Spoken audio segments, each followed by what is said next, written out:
now time to welcome our second panel, Talent Pipeline Management, One Approach.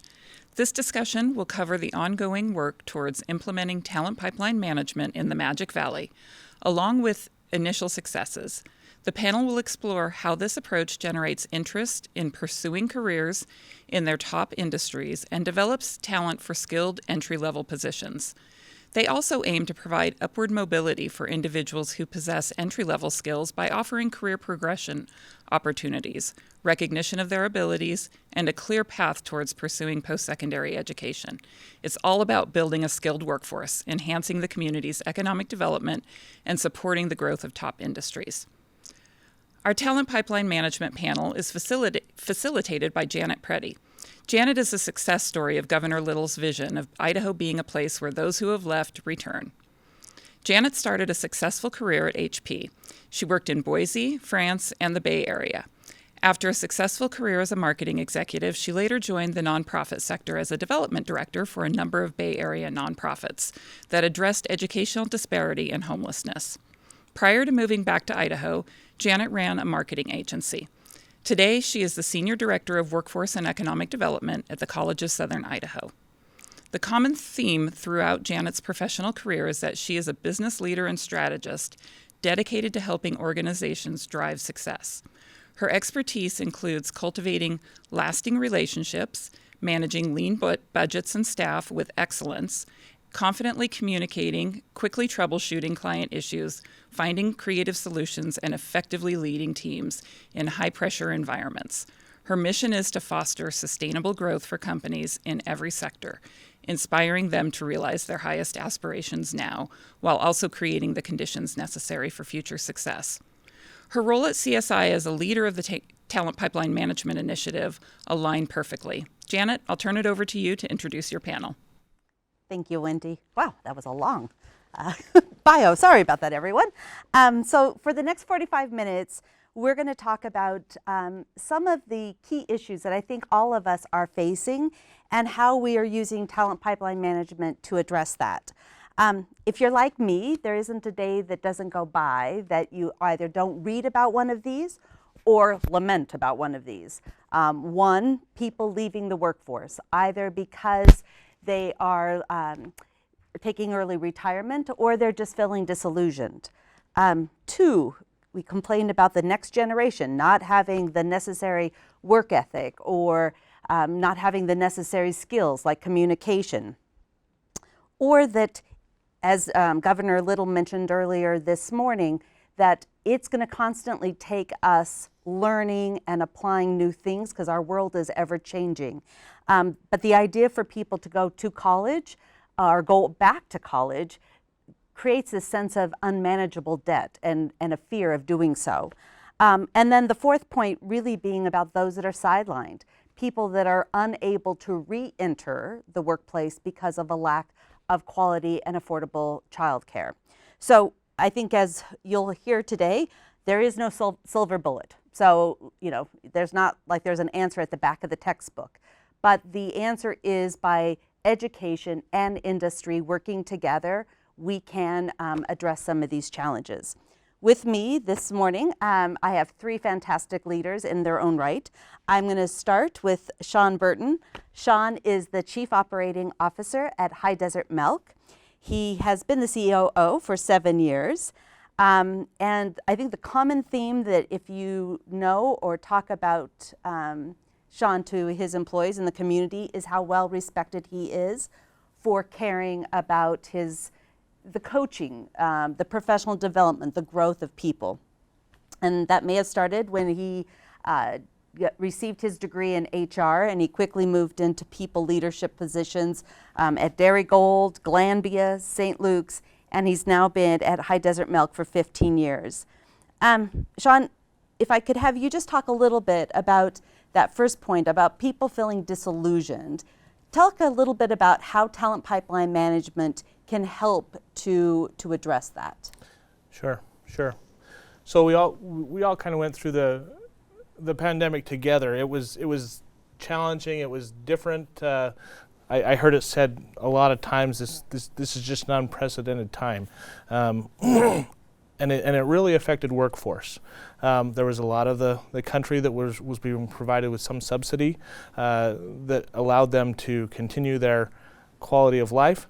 But for those employers who were needed to keep the country going, those that are going to produce food and tires and fuel and things like that, we had to continue on.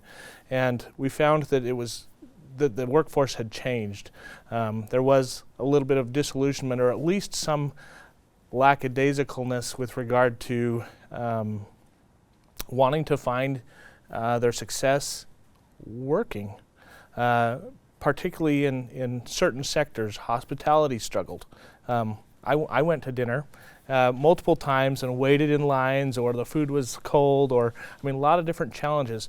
In our industry, manufacturing, we just found that people weren't interested in working that hard for a period of time. It's kind of coming back, but it's taken a long time to get there. So at the time, we were participating in an apprenticeship program that had been developed with CSI and with our local school district, and that was a great boon for us because it allowed us to continue to have people coming into our organizations that could fill the gaps of those people who were disillusioned, or when you did have an employee leave, those that whether they left because they were disillusioned or left for something else or left the area, just filling those holes was really hard. So taking the apprenticeship approach really helped us. It became kind of the, excuse me for the analogy, but the fast pass, the Disney fast pass to our leadership portal, right? And those people who took advantage of it are the beneficiaries of that today, leaders in our own organization as well. Perfect. We're going to come back to Sean a number of times throughout this because, as Governor Little mentioned, it's a lot about listening to what our employers need. And on the panel today, Sean is our employer that he's speaking on behalf of his company and others. But TPM really is the center of, it's really bringing the collective voice of employers and really driving everything that we do. I'm going to now introduce you to Dr. Barry Pate. Dr. Barry, I'm going to call him Barry, is the Dean of Career and Technical Education at the College of Southern Idaho. He joined CSI 16 years ago as a faculty member within the Ag Department, and he's always made a tremendous impact on his students. But now as a Dean of CTE, he has even greater impact as he oversees some 35 career and technical education programs. Under Barry's leadership, we've developed the Applied Technology and Apprenticeship degree. And this really reinforces a theme that we'll talk throughout today about everybody has a different path. We just need to get people on a path. And apprenticeship, as Sean mentioned, is one of those. So Barry, as a dean of a community college, you oftentimes probably hear about, well, college isn't for me, or college isn't for my kid, or I don't want to go into debt. Can you talk a little bit about CSI and how, probably other colleges as well, are creating various pathways, whether that be a degree, that be a certification, an apprenticeship, skill-based learning, kind of just talk about how that provides different pathways for folks. Okay, Janet. So at the College of Southern Idaho, our philosophy is in CTE, we're trying to prepare people to be successful at work. And we know that in Idaho, roughly 60% of our high school graduates are not continuing on, into post-secondary. And so they are going to work. And Jan and I work together quite a lot, and we have kind of come up with this idea that we need to find a way to serve the needs, the training needs of that group. So we've developed youth apprenticeship, we've developed other apprenticeship programs, and we've developed lots of short-term condensed training. For the most part, these people are employed. The 60% are employed. We know our unemployment rate is very, very low, and so they're working, but they're maybe not advancing. They're not having the opportunities for growth that they would like. They're not having the level of satisfaction and fulfillment in their job. And so we're trying to find ways to get them involved in some training. Maybe it's just a very short-term training, like forklift training, which is a matter of a few hours, or maybe it's something a little bit longer, like an apprenticeship.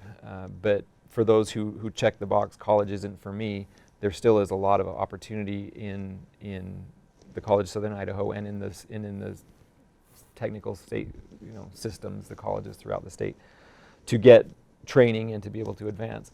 What we're trying to do at CSI that I think is something that's really important is to connect those opportunities together so that when they come in for a short-term training, that's not a dead end. They can add that to another short-term training and eventually get to where they are eligible for college credit.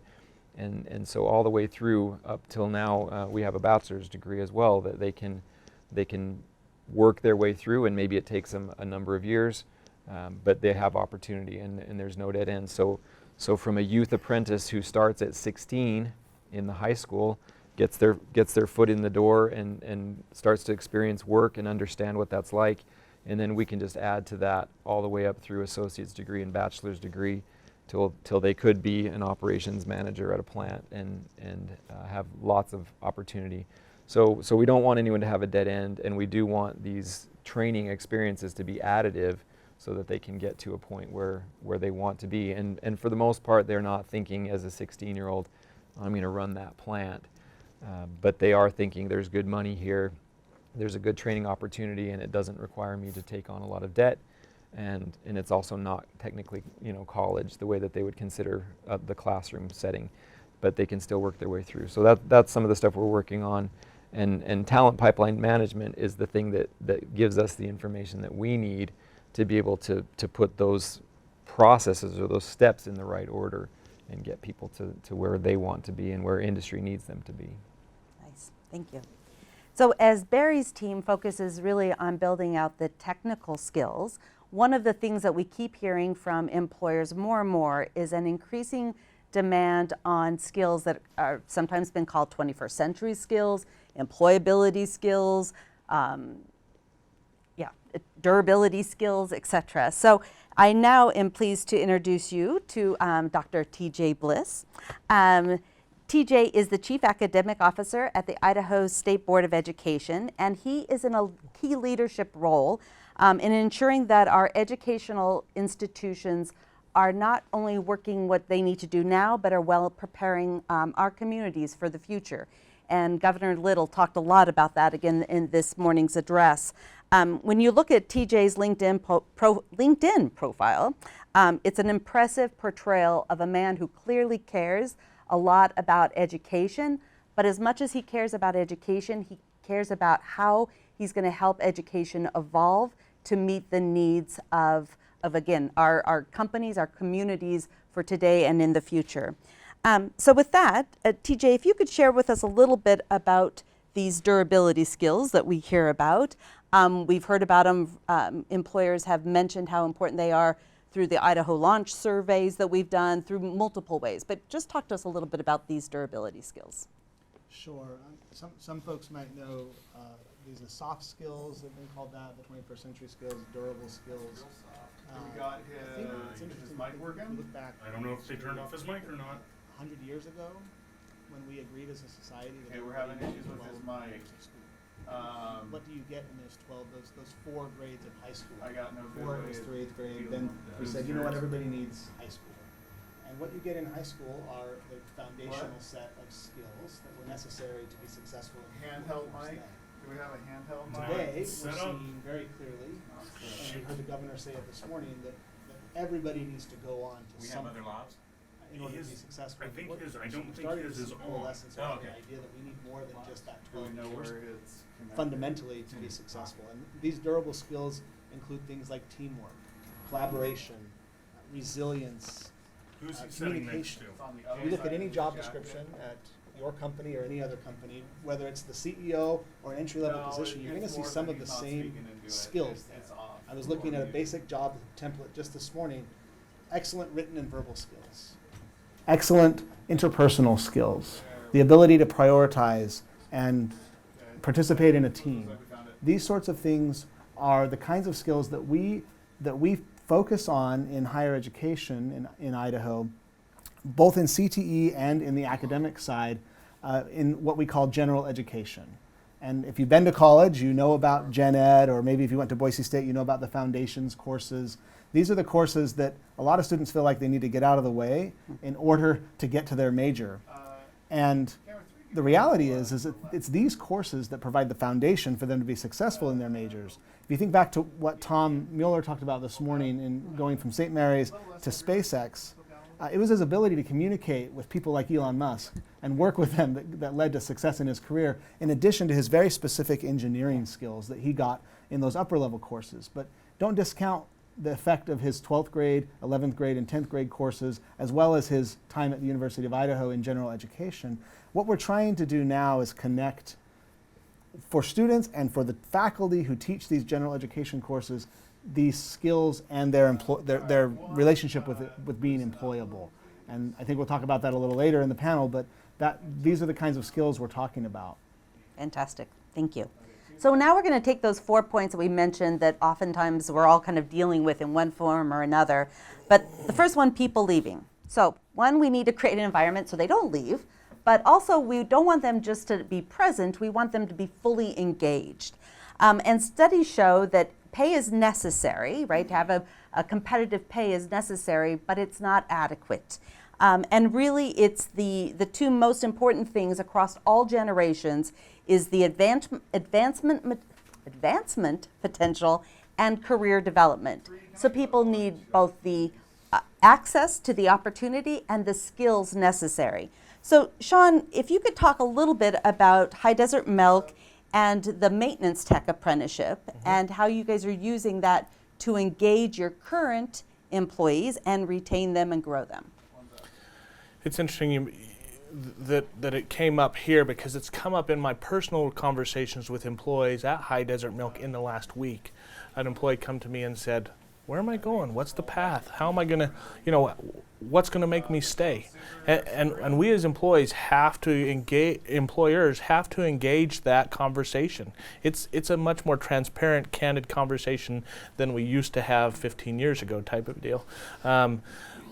But we at High Desert Milk have done a number of things. Obviously, because we're a manufacturer and because we're in Burley, Idaho, where unemployment has dipped below 2%, finding help is a huge challenge. So we're leaning towards technology to do that. We've employed currently 6 robots within our facility that do the menial work that has to be done, the stacking and the palletizing, things like that. But that drives its own needs. We have to have a more technical workforce to start there. They have to be able to program that robot, to fix that robot, and to fix the other pieces of automation that we have within our facility. And so it's not a lot of the people that come to us, if they haven't already had some schooling, have to gather the technical ability that they need to run those pieces of equipment or to operate or to troubleshoot those pieces of equipment. So over the last few years, we've worked with CSI to develop a maintenance tech program. They've come to us and ask, what's needed? What are the pieces that are missing?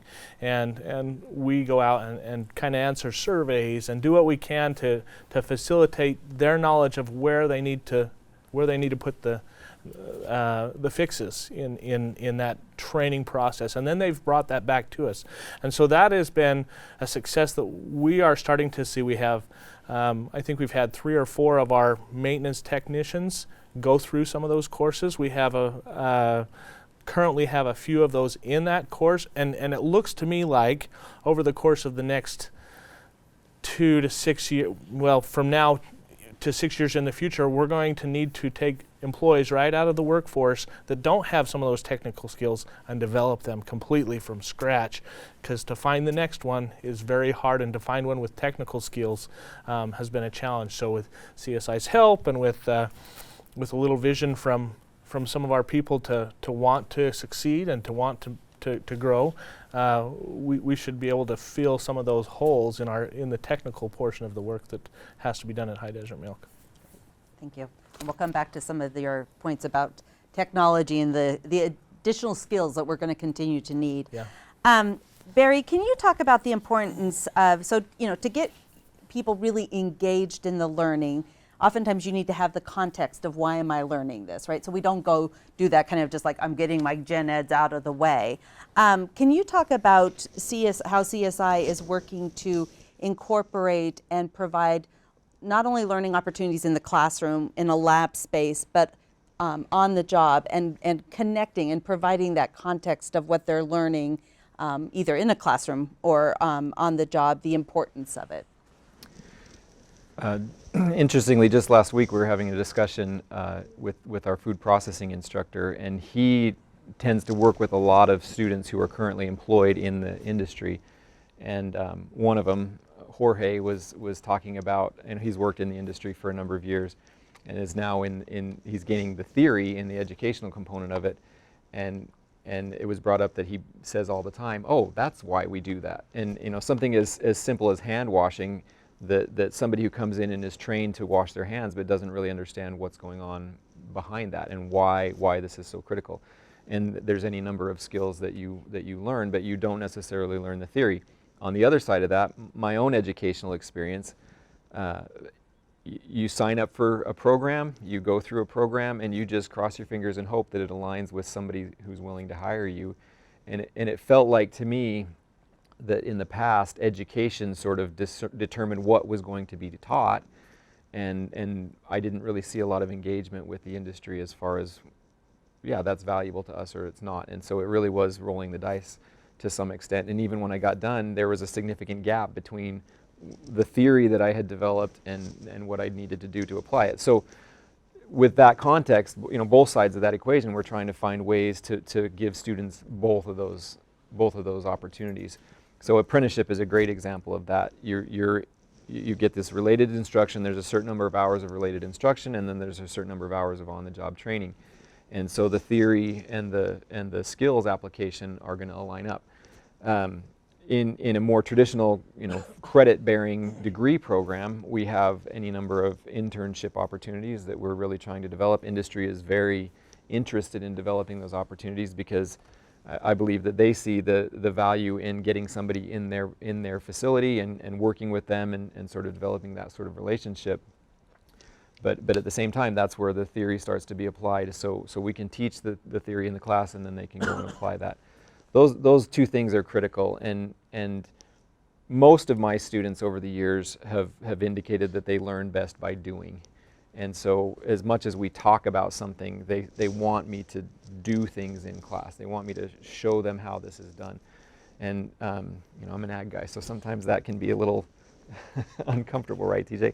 But we try to give them every opportunity to not just learn the theory, but to actually do. And I think as a community college, we're very well positioned to be able to do that, especially in career and technical education. Everyone that signs up for CTE expects to develop skills in a hands-on way.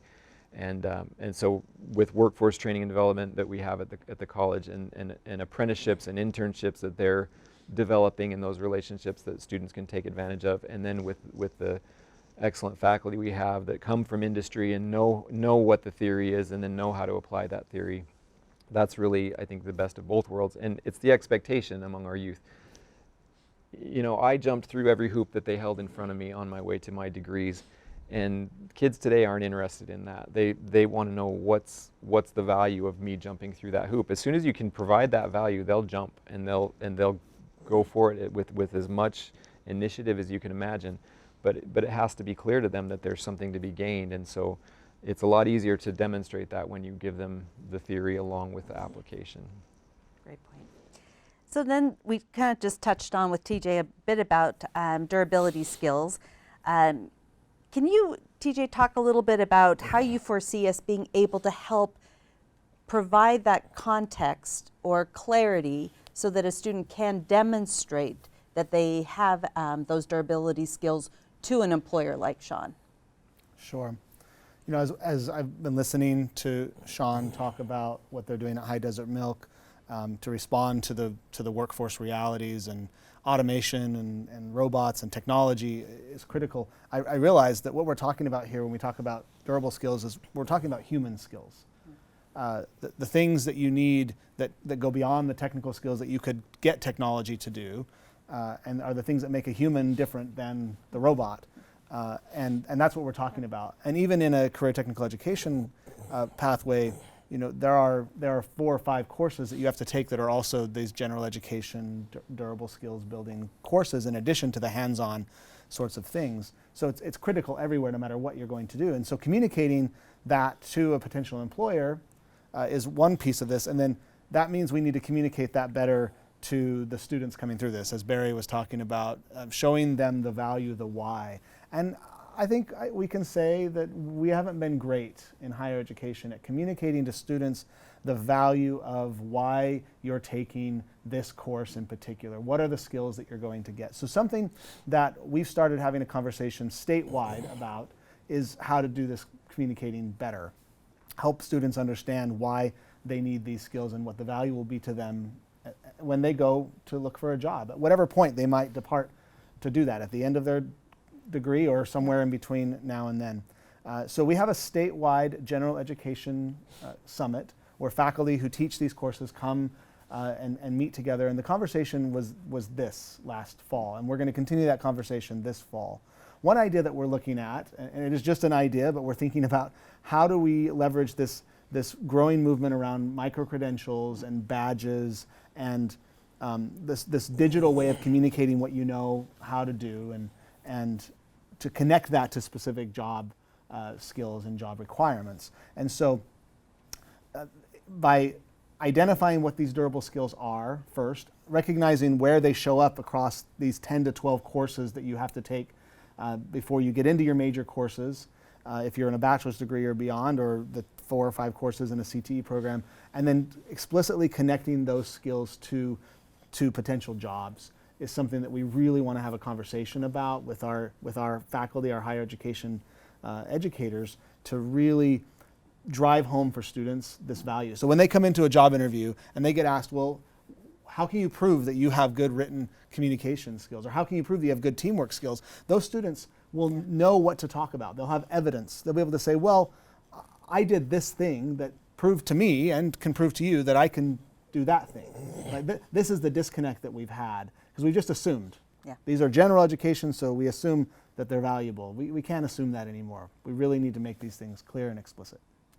Sean, how does that sound when you have your next person coming in to interview?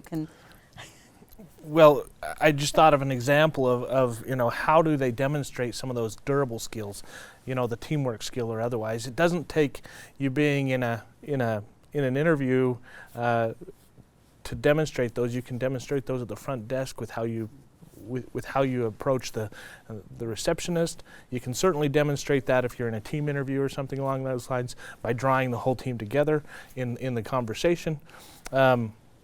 Those are skills that are going to be needed. And I will say, just a plug for general education in general, I'm amazed at how much while I may not use a lot of the math that I took in college, I find that the math and some of those other hard classes that I took developed me an ability to think outside the box, to find new solutions for problems. And so that's another plug for maybe the generals that we push ourselves through to get that piece of paper that says we know how to do something. Yeah. I'll add to that. It does feel, and TJ mentioned this as well as Sean, but when we get done and then we reflect back after years of being on the job, we realize, oh, that history class was useful. Oh, that math class. And I think what TJ is saying is we just have to be much more clear in advance of what the purpose is, because students aren't really interested in taking something that they don't see as being valuable, and we find a lot of cherry picking of courses that they believe will help them build a career.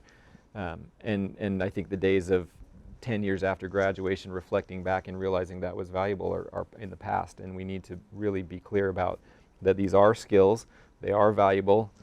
6 or 7 out of the top 10 skills required in every job description are those skills, and they frankly are the hardest to demonstrate. So it is going to be a challenge to be able to find a way to do that, and we're up to that challenge. I'm excited about that possibility. So the next topic was at the third point of the challenges. So again, as Governor Little mentioned, we're going to need to have a lifelong learning, not only just in doing it, but the attitude of constantly learning. And so if you think about, and I'm going to ask all three of you guys from your point of view, what you think companies and educational institutions need to do to better prepare people for what we know is going to be somewhere between 5 to 7 careers and upwards, beyond 12 job changes over their career. So TJ, from your standpoint, knowing we're just about ready, as the governor mentioned, expanding Idaho Launch, and that's going to eliminate one of the major barriers to going on beyond high school. Kind of talk a little bit about how you think that's going to better prepare our students for the workforce. Sure. The opportunity that Idaho citizens have is unprecedented, number one. So we have the advanced opportunities. You can start in high school taking these courses. We heard that in the last panel. Zarin talked about how he took advantage of his children have taken advantage of that and will graduate from high school with an associate's degree. That will work for some people, but you can get a head start on these general education courses and building these skills even in high school. With Idaho Launch, everybody will be able to enter into a career technical education path or an associate's degree for transfer into a higher degree, and almost all paid for. Which is phenomenal, reducing that financial barrier, which speaks to this idea that we're coming to this point across our country, red states and blue states alike, that we need more than 12 grades of education in order to be successful and to thrive. We need to be good citizens and to be good employees and to really have those things. So Idaho Launch plays that role pretty dramatically. And then we have the Opportunity Scholarship for those going on beyond the two-year pathway or the certificates. And so we have that whole, I think all the pieces are in place where if you decide you want to do something, you can do it in Idaho. That's phenomenal. Now the question is, how do we encourage students, young people and older people alike to do those things and to recognize they need those values? That's where we need to have these conversations between the workforce, the industry, and education. We need to do a better job. We can't assume the old assumptions anymore about the value of education and that people will just assume that it has value. I think that's been part of the problem with higher education, is we just assume that everybody understands our value that we bring as colleges and universities, and that's not the case anymore. There's a lot of options and opportunities. So we need to do better at communicating that, and I think the only way to do that is to partner with industry, to partner with those entities that people really do trust and see that's their end goal. So I think this is a remarkable moment in history for our state, and I think we're witnessing it nationally as well. It's exciting. Mm-hmm. And so to your point, there's a lot of adults in the workforce as well. And so maybe, Barry, you can kind of touch on how we're helping an adult continue to get the skills they need, again, through whether it be a degree, a certificate, an apprenticeship, short-term skill training. Kind of just talk a little bit about on this unprecedented, but in this case, a good unprecedented time, to prepare them for the future. You know, when you think about somebody who's coming back to education from the workforce, usually it's because there's an opportunity that they see, but they're limited in their ability to pursue that because of education, because of lack of skills, whatever that might be. And oftentimes life has kind of beat them up a little bit, and they realize, okay, education is the best path forward. And I will put in a plug. I really believe, and statistically, I think it's supported that education is the best opportunity to get that comfortable lifestyle that people desire. But as they come back, I really have problems with saying, okay, you got to go sit with the 18-year-olds and start over at the very beginning. We really are looking for opportunities to give them credit for prior learning. You know, the maintenance tech apprenticeship is a good example of that. That's a competency-based apprenticeship program. So if they've been working in a field for a number of years and have developed skills that are on our list, we can cross those off the list and develop a program of study for them that is based on what they already possess. And that is fantastic because they're not going to be going back and starting over on anything, and they'll get through that program much more quickly and get to the job that they desire much more quickly. We need to do the same thing on the degree side, and we're working on ways to do that with micro-credentials and some other things. But credit for prior learning is a pretty important part of that. I'll give you an example. I have a veteran who's coming into our bachelor's program and has all kinds of incredible leadership experience. And we've been able to find ways to give him credit in the bachelor's program. And that's really appealing because he's looking at the time saved, he's looking at the money saved. He's not having to sit there and go through training that he's already had and applied, frankly, in his experience in the military. So those are opportunities that we really want to develop. And it isn't easy. It is time consuming because we have to go through it on a case-by-case basis. But the lifelong learning aspect of this is really dependent on that. We need to make sure that they have opportunity to integrate very, very easily into our systems. Well, and I think there's so much, if I can interject, I think there's a lot of things competing for our attention, not just work. Work is not the funnest thing we do. That's why we get paid, right? To walk in that door and go do that thing that we're paid to do. But if you think about it, that is some of the challenge that we have. Is what is the most how can we develop interest in careers, in the skills that are needed in those places? So, going back to the comment about my friend who came to me and asked, "What's the path?" I think what is the great interest here? What is the thing that you want to succeed, and you want to succeed within our own organization? You don't want to leave. So how do we garner that interest and direct it towards the education that's needed, the training that's needed? Is certainly a challenge that we have to address, and it's being addressed. I think it's being recognized first, and secondly, being addressed by some of the education partners in Idaho. We're going to go to the fourth point, which was about childcare. I'm not going to talk about that in great detail, but we know, and we've heard from numerous employees, that people want to come back into the workforce. They do find it maybe one of the most fun things that they're going to do, and no, kidding. I'm sure staying at home with their kids is far more fun.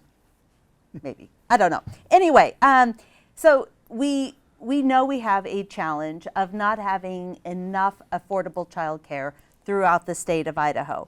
And then on top of that, the childcare industry in itself has the challenge of we haven't historically paid well enough for those professionals, so it's hard to recruit and retain that talent. So we've kind of got a double problem there. But because of that, the Workforce Development Council recognized that there needed to be more spots and provided grants across the state to organizations to create more affordable and quality childcare spots. And in Region 4, we have an early childcare collaborative that was blessed to have received some of that funds. And so we will be generating 60 additional seats. But that's not the most exciting part. What we're going to be working on is a model that we can then scale and make it sustainable.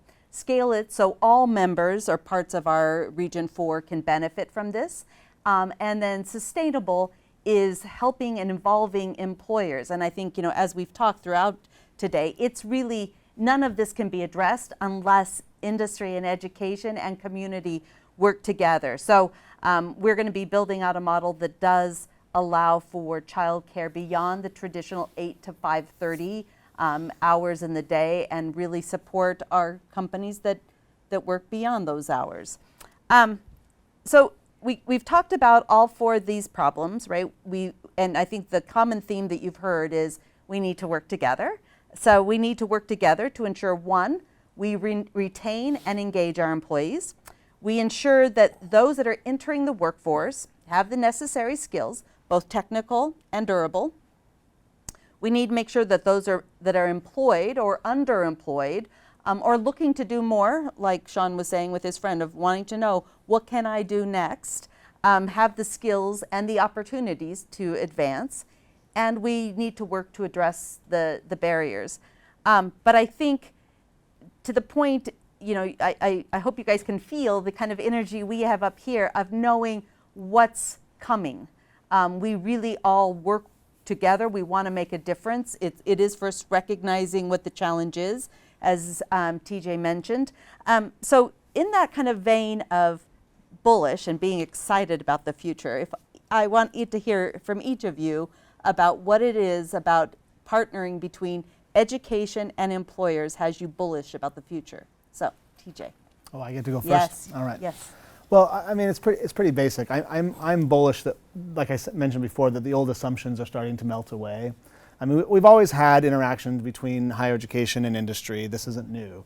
But I think that I'm really bullish that higher education leaders and administrators and even faculty are now starting to recognize that they have to change how they approach what we do. We have to change how we approach what we do. And that's new. That's a seismic shift in a 500-year-old industry, if you will, to change that culture. And so I'm really bullish about that, because that's what it's going to take for us to really have true talent pipeline management, to really understand both the economic side and the human side of our society and build the future that we want to build. So I think that's happening, and so that's why I'm bullish. Cool. Barry. I agree 100% with TJ. It really is exciting to think about, you know, changing as if you think of education as an industry, changing how we do things. The Sage on the Stage has been around for 500 or more years, and we really are going to get beyond that at this point, or we're going to become obsolete. And so I'm most excited about those partnerships really working and people really listening to each other, not just. I've had a lot of these industry relationships where we say, here's what we're doing, what do you think, huh? Mm-hmm. And TPM, Talent Pipeline Management, really reverses that. Industry does the talking and we do the listening, and I think that's a much better way to go, and we're pretty excited about that. And I think that education has done a good job of, you know, the sage on the stage versus the guide on the side. They are becoming the guide on the side that brings them, you know, hey, this is how you're going to get your people educated. These are the tools that we have that we can supply to industry to help us to do that. But I guess the thing that I'm most excited about with regard to the future of the people that are coming, some of the things that we're seeing with regard to interest in promoting within our own organization, but also just the people in general, whether they're, you know, the 45s that are changing careers, or the 16s that are just dreading the next choice that they have to make. And so having an ability to provide direction as well as a way to get there, and this goes back to some of the concerns that people have with regard to immersing themselves in debt to get a piece of paper that may or may not benefit them where they thrive and where they're going to go. Taking an opportunity in prior to maybe stepping into a formal education and getting a certificate or going and getting a few badges that help will make a huge difference. And I think those people, it will just generate new interest in whatever job. I would hope that they're manufacturing jobs, but in whatever job or career they choose. Perfect. Well, thank you guys. Thank you all for joining us. Thank you for leaning into this amazing future we have in front of us. Thank you to the three of you for joining. If you're interested, I do have a slide just outlining, yes. If across the state, we have a organization that is leading on TPM, and those organizations are outlined on that slide. And then you'll see my contact name if you have thoughts, ideas, things we could be doing better, or questions. My contact information is there, as well as our TPM website if you're interested a little bit more what we're doing in South Central Idaho. So thank you. Janet, thank you, and panelists, thank you for being with us today, and thank you for all you're doing to help Idahoans skill up and get the careers that they want. So appreciate you all being here with us today.